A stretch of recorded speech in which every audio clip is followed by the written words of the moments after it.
মানুহৰ খঙৰ এটা সীমা থাকে। ফাৰ্ষ্ট টাইম মই দেখা লৈছোঁ আমাৰ নিজৰে চৰাইহাবি পাঁচআলিত কালি জুবিন মৰা ক্ষেত্ৰত মানে কেনেকৈ স্মৃতি পালন কৰিলে হা, এইটো চালে নহয়।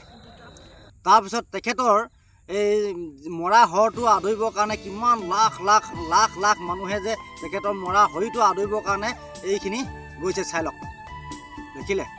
তাৰপিছত মই কিহৰ কাৰণে এইটো ক'বলগীয়া হৈছে গম পাইছেনে? মই এতিয়া আপোনালোকক ভিডিঅ' এটা দেখাইছোঁ, এই ভিডিঅ'টো চাওকচোন। কোন হয় চুট মাৰানে? কোন হয় তহঁত লাৰা? জুবিন মৰিলে বুলি ষ্টেটাছ লগাই দিছে। মৰক না, মৰিব দে না, তাক চুট মাৰা নাক কেলা। ইমান ঘবনি, ইমান মতলবী মানুহগেলা মৰিবই ন। ইমান মতলবী হ'ব নালাগে। টপত আছোঁ বুলি কৈ মানুহক দেখাব নালাগে। আমাৰ ৰাজীৱ ভটিয়াক কি কৈছিলে? চুট মাৰা নে কি চিনি নাপায়, চিনি নাপাওঁ বুলি কৈছিলে। মা তাত চুট চালা কেনেকুৱা লাগিছে এতিয়া?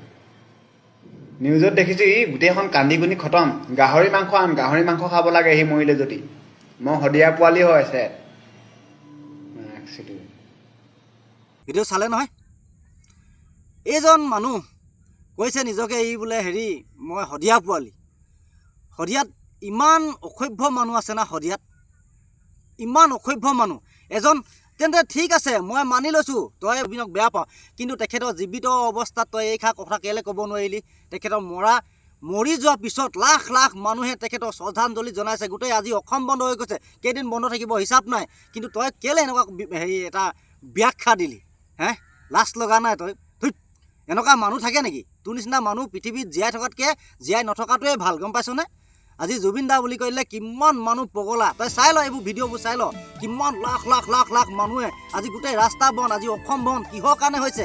কেৱল জুবিন দা মৰাৰ কাৰণে।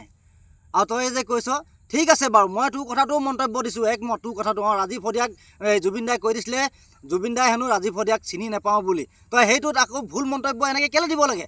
যদি জুবিন দাই ৰাজীৱ ভটিয়াক চিনি নাপাওঁ বুলি কৈ নিদিয়া হ'লে, চিনি নাপাওঁ মই ৰাজীৱ ভটিয়াক চিনি নাপাওঁ বুলি কৈ নিদিয়া হ'লে, কোনো হয়তো অসমবাসী ৰাইজে পটককৈ এই ৰাজীৱ ভটিয়াক দাক চিনি নাপালেহেঁতেন। তেখেতৰ এটা মন্তব্যত গোটেই তোলপাৰ লাগি গ'ল অসমত যে জুবিনে চিনি নাপায় ৰাজীৱ ভটিয়াক।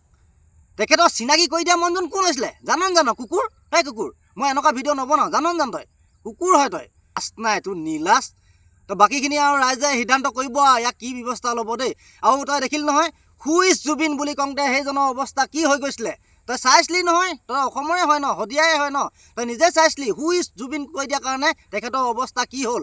আৰু তই কি কৈছ? ইমান লেতেৰা লেতেৰা অসভ্য গালি দিছ। তেখেতৰ জীৱিত নহয়, মৰা মানুহজনক। লাজ নাইকিয়া, নীলাজ, কুকুৰ। কেলা, মই ওচৰত পোৱা হ'লে তোক যে মুখতে থু পেলাই দিলোহেঁতেন দেই, সঁচাকৈ কৈছোঁ আকৌ।